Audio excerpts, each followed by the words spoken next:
Lloydminster RCMP will be out this weekend looking to improve road safety in the border city. It's a partnership with the Alberta and Saskatchewan traffic units and will take place until Monday.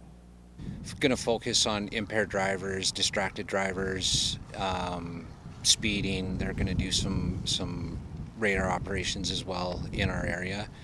These checks will be taking place around the clock. Police expect the weather to play a factor, but still say traffic volumes could increase over the weekend.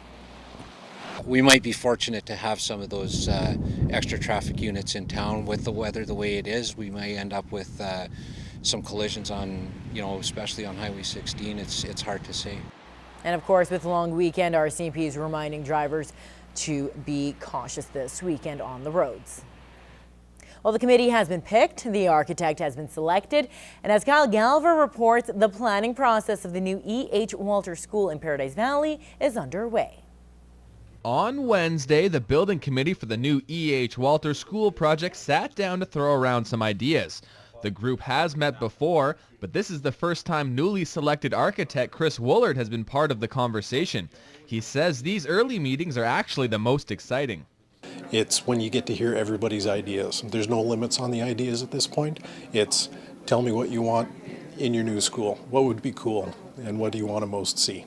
Those involved feel it's important to get different viewpoints, so the committee includes staff, school board members, community members, and a few students. Students are going to be the ones in our school, and of course we want them part of our process. So we do have 3 different students who were selected to be on our committee, and we certainly value their input as well. We have never gone through this process, so they are a little closed-minded. They like to look at the materialistic items more than the actual structure of it all.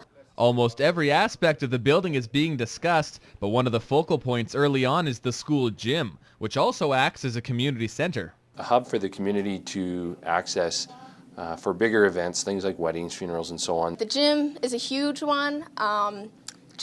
Accessibility is big, convenience. A lot of the new things that are going into schools is technology. That's a big aspect of it. The schools plan for future technology, but they also take advantage of the current technology that's out there. The plan is to break ground on the project next spring and have the new facility ready to move into for September 2016. Kyle Galver, Newcap News. Well, with Easter this weekend, many parents are on the hunt for the best candies and chocolate treats for their kids. But what may be best in quality may not always be best for their oral health. In this week's Healthy Living, Anna Stanslau tells us what we can do to maintain our dental health this Easter Sunday. Chocolate Easter eggs and bunnies are filling up the shelves this weekend as many prepare to treat their kids. I got 2 boys that are motorcycle drivers. Look at that.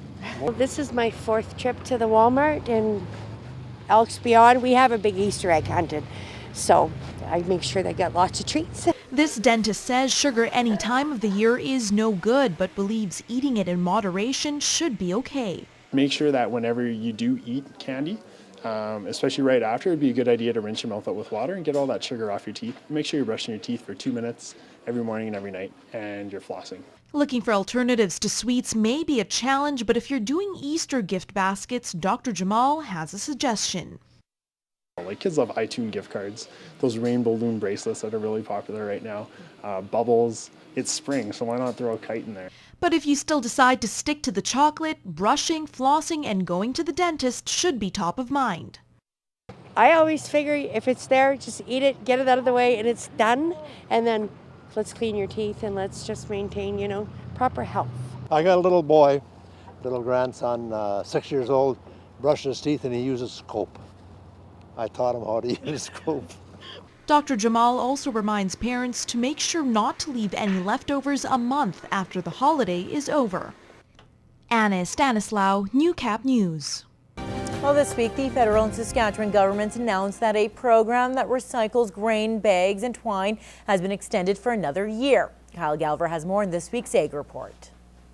On Wednesday, Federal Agriculture Minister Jerry Ritz and Saskatchewan Ag Minister Lyle Stewart announced a $100,000 commitment to extend the grain bag recycling pilot project for 2014. That'll be the 4th year of a program that was intended to be temporary, and This extends the program one more year while the Ministry of the Environment develops a permanent solution to the program. From an environmental standpoint, it's obviously better to have the bags recycled rather than thrown into a landfill, and farmers have jumped on board. And I think there has been pretty good uptake from producers on this program, and their producers are generally grateful to have an environmentally sustainable solution to these things.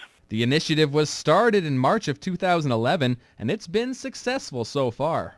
To date, 325, almost 326,000 kilograms of bags and 6,600 kilograms of twine and net wrap have been recycled through the program. And after a record year for crops in 2013, Stewart says the program will be popular again this year. Probably expect the numbers to be slightly higher with the big crop last year. There were more grain bags used than ever, so those numbers should be high again. Kyle Gallagher, Newcap News.